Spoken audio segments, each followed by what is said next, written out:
Hello दोस्तों, स्वागत है मेरे YouTube चैनल इलेक्ट्रिकल हब में। तो दोस्तों, अगर आपका बिजली का बिल बहुत ज़्यादा आता है तो यहाँ पे वीडियो में बने रहना, क्योंकि यहाँ पे मैं बिजली का बिल ऐसे तरीके बताऊंगा कि जिससे हमारा आधे से कम या आधा तो लगभग हो ही जाएगा। होता क्या है कि गर्मियों में तो हमारा बिजली का बिल काफ़ी आता है, लेकिन ठंडों में काफ़ी हद तक मैनेज हो जाता है। तो अगर ये वीडियो आप पूरा देखेंगे तो आप समझ सकेंगे कि बिजली का बिल को हम किस तरीके से यहाँ पे कम कर सकते हैं।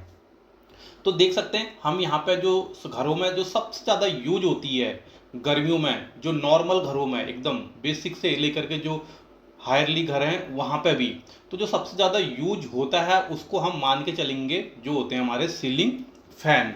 तो दोस्तों, अगर आप इस सीलिंग फैन में बदलाव करते हैं तो बिजली का बिल आपका बहुत हद तक यहाँ पे कम हो जाएगा। कैसे होगा वो मैं पूरा इस वीडियो में बताऊंगा, तो वीडियो को स्किप ना करें, क्योंकि कैलकुलेशन पूरी मैंने यहाँ पे तैयार करी हुई है। तो सारा चीज़ देखेंगे इस वीडियो में। तो यहाँ पे देख सकते हैं घरों में जो सबसे ज़्यादा यूज होता है वो होता है हमारा सीलिंग फैन, क्योंकि यहाँ पे यूनिट भी काफ़ी बढ़ चुकी है 2025 में। आप कमेंट कर सकते हैं कि आपके एरिया के तरफ यूनिट कितने रुपए यूनिट चल रही है। वैसे तो यूनिट कहें तो हम जैसे 200 अगर यूनिट आपकी चलती है तो उसका जो पर यूनिट बिल होता है वो अलग होता है, 250 का अलग होता है, 300 का अलग होता है, इस तरीके से होता है। तो हम बेसिक मान के चलते हैं नॉर्मल एक यूनिट कितने तक यहाँ पे होती है। तो 6 भी आती है, 6.5 भी आती है, 7 भी आएगी, 8 भी आएगी। इस तरीके से एक यूनिट पर आपको 6 रुपये देने होते हैं, 7 रुपये देने होते हैं। तो यहाँ पे देख सकते हैं ये अगर आप फैन में बदलाव करते हैं तो यहाँ पे किस तरीके से बिजली का बिल बचेगा वो हम यहाँ पे देखेंगे। ये है दोस्तों हमारा यहाँ पे बेसिक फैन। देख सकते हैं कोई भी कंपनी का हो सकता है ये फैन हमारा। जो बेसिक फैन होते हैं जो अभी आ रहे हैं 6-7 सालों के अंदर, वो फैन दोस्तों हमारा यहाँ पे 60-70 वॉट के आते हैं।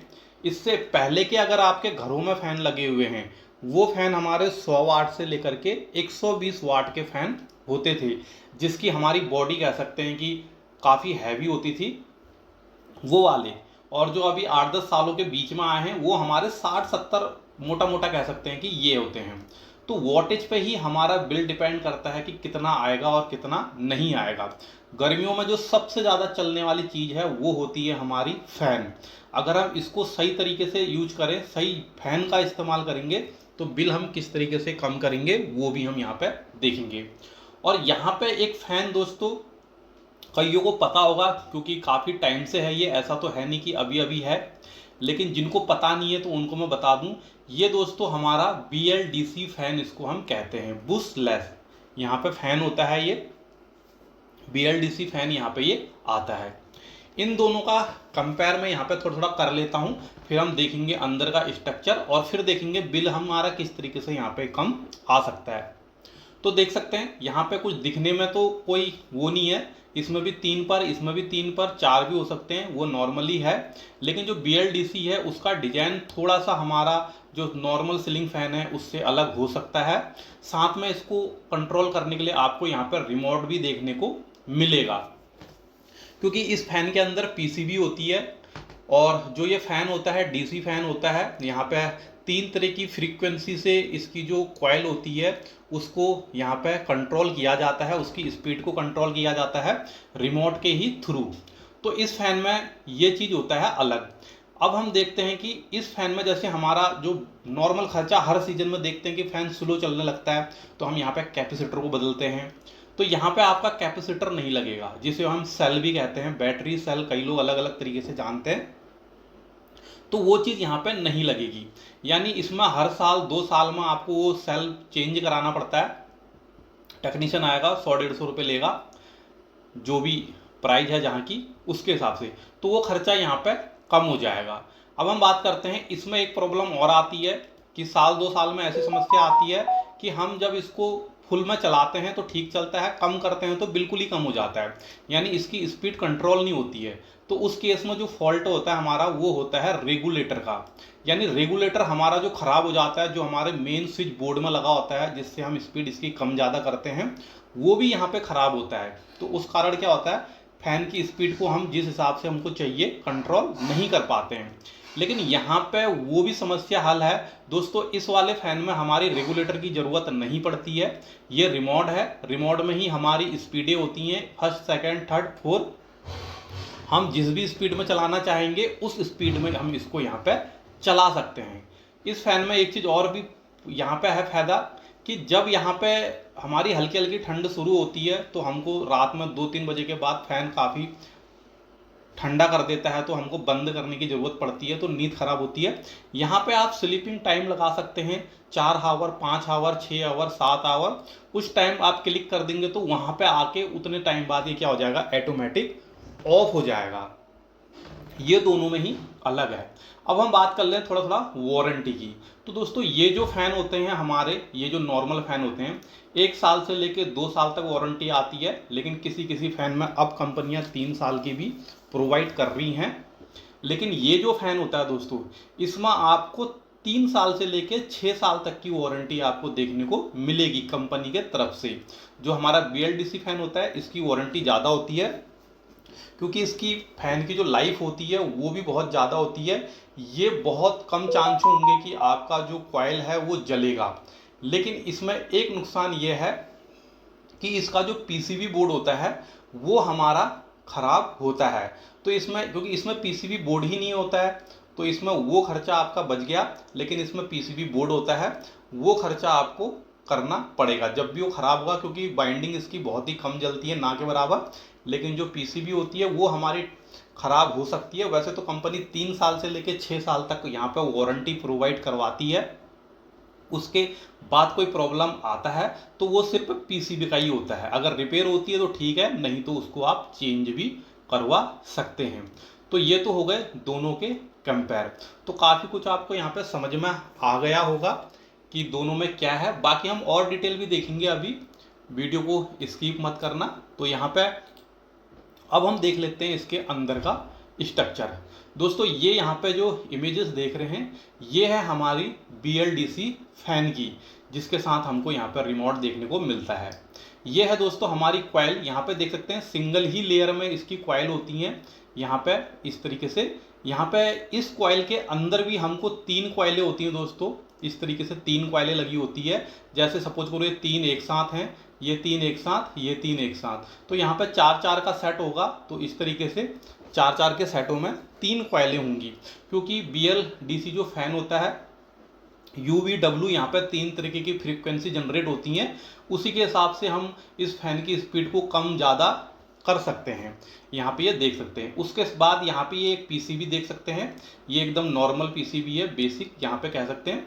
इसको AC यहाँ से मिलता है, ये हमारा DC बनाता है। यहाँ ये पूरा AC का सेक्शन है, यहाँ पे ट्रांसफार्मर लगा है, DC 12-14 वोल्ट ये बनाने के बाद उसी DC सप्लाई से यहाँ पे ये इसकी जो भी फ्रिक्वेंसी है वो बनाई जाती है। यहाँ पे कुछ IC वाईसी मॉसफेट लगे होते हैं ड्राइव के लिए, और इसको यहाँ पे दिया जाता है, जिससे हमारे इसमें इलेक्ट्रोमैग्नेटिक फील्ड जनरेट होता है। और ये बाहर का रूटर है, ये हमारा मूव करने लगता है। ये रहा इसका ये रिमोट, ये इसका ये कवर हो गया। तो इसके अंदर का स्ट्रक्चर कुछ इस तरीके से यहाँ पे होता है। इसमें कैपेसिटर और रेगुलेटर की ज़रूरत यहाँ पे नहीं होती है। अब हम चलते हैं जो हमारा नॉर्मल फैन होता है। जो नॉर्मल फैन होता है दोस्तों वो कुछ इस तरीके से होता है। यहाँ पे देख सकते हैं इसका जो ये यहाँ पे स्टेटर होता है, इसमें 2 तरह की कॉइलें देखने को मिलेंगी, एक इधर साइड में, एक इधर साइड में। इस वाले को हम स्टार्टिंग कहते हैं, इस वाले को हम रनिंग कहते हैं। इन फैनों में शिकायत यह आती है कि काफ़ी हीट होते हैं। हीट होने के साथ साथ ये क्या करते हैं, हीट होने के साथ साथ जलते बहुत ज़्यादा हैं। हर 2-3 साल में ये जलने शुरू हो जाते हैं, अगर एक बार जल गया तो। क्योंकि जब फर्स्ट बार खरीदते हैं, कोई फ़ैन काफ़ी लंबे चलते हैं। मैंने भी कई फ़ैन ऐसे रिपेयर करे हैं जो 10-10, 15-15 साल तक अभी तक वो ख़राब ही नहीं हो रखे हैं। यानी ऑयलिंग करने के लिए आए थे तो उसकी वाइंडिंग सब ओरिजिनल थी। वो पहले के फ़ैन हुआ करते थे, लेकिन अब के ऐसा नहीं है। ये फ़ैन जलते बहुत ज़्यादा है, इनकी लीडें जलती हैं। जो ये फ़ैन है ये पूरा ही जल जाता है, क्योंकि इसमें PCB कंट्रोल सिस्टम कुछ ऐसा होता नहीं है। लेकिन उनमें आपको प्रोटेक्शन के साथ साथ PCB कंट्रोल सिस्टम सारे चीज़ दिए होते हैं। ऊपर नीचे बैरिंग उसमें भी होती है, इसमें भी होती है। इसमें यहाँ पे देख सकते हैं एल्युमिनियम का एक, इसको हम साइड के इसके आउटर में लगा हुआ होता है, उसमें हमारा मैग्नेटिक होता है। ये ये जो देख रहे हैं आउटर में वो हमारा मैग्नेटिक होता है, क्योंकि BLDC फैन जो होता है यानी DC फैन होते हैं, उनको अगर आपने कभी खोला होगा तो देखा होगा उसके अंदर आपको चिमक भी देखने को मिलते हैं। तो ये हो गया इसके अंदर के स्ट्रक्चर। अब हम बात कर लेते हैं हम किस तरीके से बिजली का बिल इन फैनों में बचाएंगे। तो यहाँ पे कुछ छोटा सा यहाँ पे कंपेयर करेंगे हम दोनों में। ये है हमारा डाटा सीलिंग फैन का, यहाँ पे देख सकते हैं, और ये है डाटा हमारा BLDC फैन का। तो यहाँ पे देख सकते हैं जो पावर कंजप्शन है यानी जो पावर लेगा, जो हमारा सीलिंग फैन होता है, जैसे मैंने कहा था 60-70 वॉट का होता है ये, तो 75 वॉट यहाँ पे ये पावर लेता है। सपोज करो एक नॉर्मल फैन, अगर आपका फैन में आपको पावर देखनी है तो जहाँ पे हमारे पर के स्क्रू टाइट करे होते हैं उसी के थोड़ा ऊपर आसपास में आपको कहीं पे स्टिकर लगा हुआ दिख जाएगा एल्युमिनियम का या फिर कागज का, उसमें उसकी वॉटेज यहाँ पे मेंशन करी होगी 60, 70, 80 वाट, जो भी वॉटेज है वहाँ से आप कर सकते हैं। तो देख सकते हैं यहाँ पे ये 75 वॉट दिखा रहा है। और जो BLDC फैन होता है दोस्तों वो 30-40 वॉट का होता है, तो यहाँ पे देख सकते हैं 35 वॉट यहाँ पे लिया हुआ है, यानी उसके आधे के करीब में हमारा BLDC फैन होता है। और दोस्तों अगर आपको बेस्ट BLDC फैन चाहिए तो यहाँ पे मैं वीडियो में कुछ प्रोडक्ट दे दूंगा, वहाँ से आप चेकआउट कर लेना। उसके बाद फैन देख सकते हैं, फैन का जो हम यूज करते हैं फैन को, तो यहाँ पे 24 घंटे में से हम जो एक दिन यूज करते हैं फैन को वो लगभग हम मान के चलते हैं कि 16 घंटे हमारा फैन यूज होता है। यहाँ पे देख सकते हैं 16 घंटे हमारा एक फैन यूज होता है, क्योंकि किसी किसी का तो बहुत ज़्यादा यूज होता होगा, किसी किसी का बहुत कम होता होगा, तो हम बेसिक मान के चलते हैं पकड़ के 16 घंटे यूज हो रहा है। यहाँ पे देख रहे इन 16 घंटे में यहाँ पे जो भी हमारा ये फैन पावर कंज्यूम करेगा वो देख सकते हैं kilowatt hour unit per day. इसको हम निकालने के लिए देख सकते हैं पावर हावर इंटू हावर अपॉन 100, यानी भागा 100 से देते हैं, तो यहाँ पे हमको निकल जाएगा कि कितना यहाँ पे दे रहा है। तो देख सकते हैं जो हमारा सीलिंग फैन है नॉर्मल वो एक दिन में 1.2 यूनिट कंज्यूम करेगा, और यहाँ पे जो हमारा BLDC फैन है वो लगभग आधा यूनिट 0.56 यूनिट यहाँ पे कंज्यूम करेगा। इलेक्ट्रिसिटी बिल को अगर हम 6.5 यूनिट जोड़ के चलते हैं कि इतना है, वैसे अपने अपने एरिया के हिसाब से देख लेना कितना है। तो यहाँ पे जो ये वाला सीलिंग फैन है वो हमारा 7.8 रुपये यहाँ पे एक दिन के लेगा, और जो BLDC फैन है वो 3.7 रुपये एक दिन के लेगा। यानी सीलिंग फैन का खर्चा देख सकते हैं 7 रुपये 8 पैसे यहाँ पे है, और यहाँ पे 3 रुपये 7 पैसे है। यहाँ पे 7 पैसे तो नहीं कहेंगे से 80 पैसे, ये 70 पैसे यहाँ पे है। अगर हम इलेक्ट्रिसिटी बिल पर एनम यानी अगर हम साल का जोड़े, यहाँ पे देख सकते हैं 365 दिन का जोड़ेंगे, एक दिन का ये है तो 365 दिन का हमारा यहाँ पे 2850 रुपये आ रहा है, और BLDC फैन में हमारा 1350 रुपये यहाँ पे आ रहा है, देख सकते हैं। और उसके बाद अगर हम एनुअल सेविंग की बात करते हैं, जो हमारा एक फैन है वो हमारा इन दोनों के हिसाब से 1500 रुपये का हम मान के चलते हैं। तो अगर हमारे 4 फैन लगते हैं तो यहाँ पे हम 6000 रुपये यहाँ पे बचा सकते हैं। तो देख सकते हैं ये है हमारा BLDC फैन लगाने का फ़ायदा। तो यहाँ पे एक चीज़ और बता दूँ आपको, यहाँ पे हमने प्राइस डिस्कस नहीं करी कि प्राइस में कितना फ़र्क आएगा। एकदम नॉर्मल बेसिक सा लेके चलते हैं, जैसे हमारा नॉर्मल फ़ैन होता है ये ठीक ठाक फैन लेंगे, इसको भी 1200 से 1500 के बीच में मान के चलें, एकदम ख़राब नहीं, एल्युमिनियम में नहीं कॉपर में 1200 से 1500 के बीच में ये आएगा। और जो ये फ़ैन मिलेगा हमको ये हमारा 2800 से 3000 के बीच में नॉर्मल सा देखने को मिल जाएगा, जिसमें आपको 4 साल 5 साल वारंटी होगी, अच्छी खासी कंपनी का होगा, ऐसा भी नहीं है, ये भी ठीक ठाक कंपनी का होगा। बाकी इसकी प्राइस हम देखेंगे, नॉर्मल जो फ़ैन होता है अगर आप इसको डिजाइन में लेंगे, फैंसी में लेंगे, तो ये हमारा 2500, 3000, 3500 तक चले जाता है, और ये वाला हमारा उसके बाद 3, 4, 5, 6 इस तरीके से 1000 में चले जाता है। तो दोनों में ही देख सकते हैं मैंने काफ़ी कुछ कंपेयर करके यहाँ पर दिखा दिया है किस तरीके से हम बिजली का बिल काफ़ी हद तक कम कर सकते हैं। तो कोशिश यही करें, अगर आपका फ़ैन कभी ख़राब होता है तो अगर आप पे व्यवस्था होती है तो BLDC फ़ैन को ही यहाँ पे लगाने की सोचें। क्योंकि दोस्तों अगर आपने कभी हाल ही में वॉशिंग मशीन लिया होगा, AC लिया होगा, चिमनी लिया होगा, कूलर लिया होगा, तो कभी कभी आपने देखा होगा उसमें लिखा होता है इन्वर्टर टेक्नोलॉजी। चाहे कूलर हो, चिमनी हो, AC हो, वॉशिंग मशीन हो, तो वही जो इन्वर्टर टेक्नोलॉजी उसमें लिखा हुआ है वही हमारा DC मोटर उसमें लगा होता है, उसको ही हम इन्वर्टर टेक्नोलॉजी कहते हैं। क्योंकि पूरी कंपनियां क्या कर रही है, अब डायरेक्ट AC से चलते थे हमारे पहले सारे चीज़, अब क्या हो रहे हैं डायरेक्ट AC से ना चला करके उसको DC में बदल रहे हैं AC को, उसके बाद पावर कम हो रही है, उसके बाद उसको हम यहाँ पे रन करवा रहे हैं।